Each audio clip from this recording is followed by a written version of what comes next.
Coucou tout le monde, j'espère que ça va. Alors oui, Zara a encore sorti des parfums, énormément de parfums.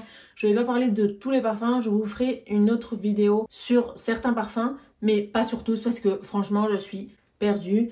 Je ne peux pas suivre tellement les actualités parfumées de chez Zara. Donc dans la collection des parfums à la vanille que Zara avait sorti en automne 2023, dont je vous avais fait une vidéo. Si vous ne l'avez pas encore vue, je vous la laisse par ici en haut. Parmi les 4 parfums qu'ils avaient lancés, ils en ont enlevé 2 et ils les ont remplacés par 2 autres, donc qui viennent de lancer en 2024. Et je vais aussi vous dire ce que j'ai pensé de leur nouveau parfum à l'oud qui s'appelle Sensual Oud. Donc pour commencer, par les 2 parfums à la vanille qu'ils ont enlevé, c'est celui que j'ai, donc Vanilla Vibration, et ils ont enlevé Vanilla Starlight, que je n'aimais pas, donc tant mieux. Et ils ont lancé 2 autres parfums, donc Angélique Vanilla et Sensual Vanilla. On va commencer par Angélique Vanilla. Et malheureusement, voilà ce qui s'est passé. Je l'ai acheté, mais je me suis raisonnée et j'ai pris le petit, le 30 ml, donc qui en Espagne revient à 10 €. Et je me demande si j'ai bien fait de prendre le petit, parce que je pense que ça va vite descendre. Angélique Vanilla, je vais vous lire la description. Un musc floral avec un mélange addictif de vanille et de fève tonka. Cette fragrance éthérée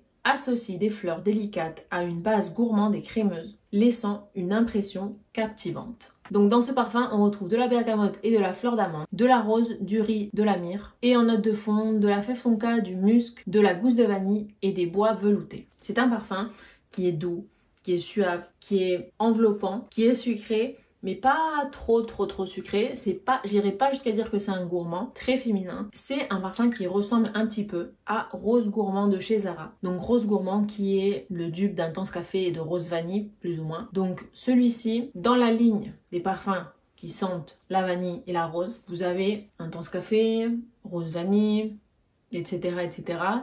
Et vous avez, même si ce n'est pas listé dans les notes, Gentle Fluidity Gold de chez Maison Francis Kurkdjian. Et pour moi, Angélique Vanilla, c'est un dupe de Gentle Fluidity Gold de chez Francis Kurkdjian. Donc, ce qu'on va sentir, c'est vraiment une vanille très douce, une vanille sucrée, une vanille féminine, mélangée à la rose, une rose très douce aussi. C'est pas fort comme Intense Café, comme Rose Vanille, comme Rose Gourmand. C'est la version douce, donc c'est Gentle Fluidity Gold. C'est un parfum que j'aime beaucoup, Gentle Fluidity Gold. Après, c'est pas une odeur qui vous impressionne, mais c'est une odeur qui est très agréable à porter et à sentir. Quand j'ai vu qu'il l'avait fait pour beaucoup moins cher, quelque chose de quand même similaire, même si c'est une odeur plus synthétique, Gentle Fluidity Gold est beaucoup plus raffinée, beaucoup plus qualitative et beaucoup plus aérienne. A aussi un meilleur sillage, une meilleure durée, je sais pas. Mais voilà, celui-ci a une très bonne durée, donc de 6 heures, 7 heures, plus ou moins, sur moi. Mais le problème, c'est que je m'en mets et je le sens, et j'aime beaucoup. Mais après, c'est pas un parfum que vous sentez tout le temps. Et moi, cette odeur, elle est addictive pour moi et j'aime bien tout le temps le sentir. Donc je m'en mets ici et au bout de 20 minutes, je la sens plus tellement. C'est vrai que parfois, je sens le parfum. C'est pas un parfum que je sens constamment. Et moi, ça, c'est un parfum, une odeur que j'aime sentir constamment, que j'aime sentir. C'est pour ça que je me le mets ici, en fait. Et donc, je me dis, si je ne le sens pas constamment, il va falloir que je m'en mette beaucoup. Et du coup, j'ai pris le 30 ml et je me dis, je vais vite le vider. Ça va me freiner de porter le parfum comme je veux. En tout cas, c'est beaucoup plus pratique à transporter puisque l'autre, c'est un 80 ml. Et je trouve que la différence entre les 2 bouteilles est énorme. C'est plus du double. C'est vraiment, on dirait un 100 ml l'autre. Donc il est beaucoup plus lourd et beaucoup plus compliqué à transporter et tout parce que j'en ai d'autres de chez Zara de 80 ml et la différence entre les deux est grande. Donc celui-ci est tellement petit, tellement facile à transporter, 30 ml, 10 €. Et le deuxième parfum à la vanille, c'est Sensual Vanilla. Sensual Vanilla, c'est un arôme floral, indulgent, de couleur ambre, avec un cœur de vanille mocha chaude. Cette fragrance luxueuse allie des fleurs gourmandes au confort de la vanille crémeuse. C'est des belles descriptions qu'ils nous font sur le site de Zara quand même. En note, on retrouve de la bergamote, des baies sucrées, du lavandin France or pur, de la rose, en note de cœur, du jasmin, du lys, de la fleur de pommier, de la vanille de Madagascar or pur. Donc cette vanille de Madagascar or pur, je crois que c'est une note qui appartient à Givaudan. Et en note de fond, donc de la vanille or pur encore,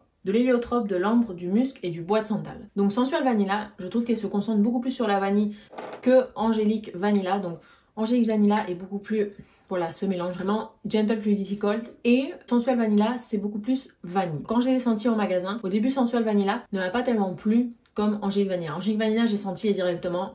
Enfin, j'ai eu une brume aussi qui se rapproche un peu de cette odeur et je la mets tout le temps. Donc pour moi, c'est une odeur qui est très facile à porter, que j'aime beaucoup porter puisque j'aime la rose et j'aime la vanille, mais c'est pas non plus un truc qui est trop fort, qui est trop lourd, qui est trop collant. C'est une odeur qui est super agréable, super féminine. Donc pour moi, c'est une odeur vers laquelle je me dirige naturellement. Et par contre, Sensual Vanilla, maintenant que je le sens ici et c'est là depuis hier, j'aime et je veux aussi un autre flacon de 30 ml. Là, je sens une vanille très crémeuse, une belle vanille. Et celui-ci aura une belle tenue. Ça se concentre beaucoup plus sur la vanille en soi-même. Accompagné de bois et d'ambre. Principalement, c'est ce que je sens. Vanille, bois, ambre. Il me rappelle Supreme Vanilla, qui continue d'être disponible en magasin. Donc Supreme Vanilla, c'était un parfum, si vous avez vu ma vidéo, que j'avais aimé parce que j'aimais le côté vanillé qu'il avait, mais je n'avais pas aimé le côté d'encre. J'avais pas aimé leur note d'encre. Et je trouve que Sensual Vanilla, ça se rapproche énormément du côté vanillé de Supreme Vanilla, mais sans la note d'encre. Donc voilà, ils nous ont écoutés, ils ont fait un parfum plus ou moins pareil, mais sans la note d'encre. Donc un parfum qui va beaucoup plus plaire et qui va très bien se vendre. C'est une fragrance sensuelle, plus profonde, plus unisexe que Angélique Vanilla, et que je verrai très bien aussi pour faire du layering, pour mélanger à un autre parfum. Un point qui est très positif, c'est qu'il a un très bon sillage, un sillage bien meilleur que Angélique Vanilla, que moi-même sur moi, je le sens pas trop. Peut-être que les autres personnes autour de moi sentent quand même le parfum, mais moi-même sur moi, je sens pas. Angélique Vanilla, je ne le sens pas beaucoup. Il faut vraiment que j'aille le chercher. Sensual Vanilla, je pense que si je le portais, je le sentirais beaucoup plus. C'est un parfum qui est un peu plus lourd, mais c'est pas non plus un parfum lourd. Et pour terminer, on passe à Sensual Oud. C'est un parfum qui m'a un peu surprise. Je vais vous dire pourquoi, mais avant tout, je vais vous lire la description. J'ai vu qu'il nous avait mis quand même une belle description, un beau petit paragraphe, donc on va pas le rater, je vais vous le lire. Ce parfum capture l'essence du désir interdit et révèle un univers de passion cachée. Les épices, le safran et le clou de girofle tentent et provoquent, mettant quiconque au défi de résister à son charme séducteur. Dans son cœur, les pétales de rose s'épanouissent délicatement. Son arôme velouté s'entremêle à la richesse terreuse du patchouli et à l'élégance intemporelle du santal. Les murmures floraux délicats se mêlent à la chaleur sensuelle du cuir et de l'ambre, créant une danse enivrante de passion et de désir. Franchement, bravo à ceux qui écrivent les descriptions des parfums Zara sur leur site. Je trouve qu'ils font quand même des beaux textes. Un peu poétiques, un peu... Ils mélangent les ingrédients à la poésie. Je trouve que c'est très réussi. Donc franchement, bravo. En note de tête, on a du safran et du clou de girofle. En note de cœur, du patchouli, des pétales de rose et du bois de santal. Et en note de fond, du oud, du cuir et de l'ambre. Je trouve qu'on sent énormément ce bois santal, ce oud, un peu de cuir et le safran. Il a une très bonne durée, plus de 10 heures et un fort sillage. Complètement unisexe, d'ailleurs plus masculin. C'est un parfum que je trouve fort et sec, vraiment oriental. C'est un oud qui est pas très occidentalisé. Vous pourrez retrouver chez une marque de parfumerie arabe. Au début, on sent un peu de rose, mais elle disparaît quand il sèche. C'est une fragrance classieuse et qui sent le luxe, qui se rapproche un petit peu de Oud Ispahan de chez Dior, de la collection privée. Mais Oud Ispahan, je trouve qu'on sent un peu plus la rose et c'est un parfum qui est un peu plus occidental. C'est un oud plus occidental. Et celui-ci, non, celui-ci on sent beaucoup plus le oud et le bois de santal. Bien sûr, le parfum de chez Dior est mieux réalisé, plus équilibré. Donc je dirais que si vous voulez un parfum de millionnaire, mais vraiment pas cher et facile d'accès, et bien sûr si vous aimez le oud et le bois de santal, sec et épicé, allez-y, ce parfum c'est pour vous. Je trouve que la relation qualité-prix est très bien parce que c'est un parfum qui sent longtemps, qui a une odeur luxueuse et qui va quand même vous faire vous démarquer des autres. Donc voilà, la vidéo est terminée. J'espère qu'elle vous aura plu. Si c'est le cas, n'hésitez pas à liker la vidéo, à vous abonner si ça n'est pas encore fait et à me laisser un commentaire, à me dire ce que vous avez pensé de ces parfums. Et on se retrouve dans une prochaine vidéo. Bye!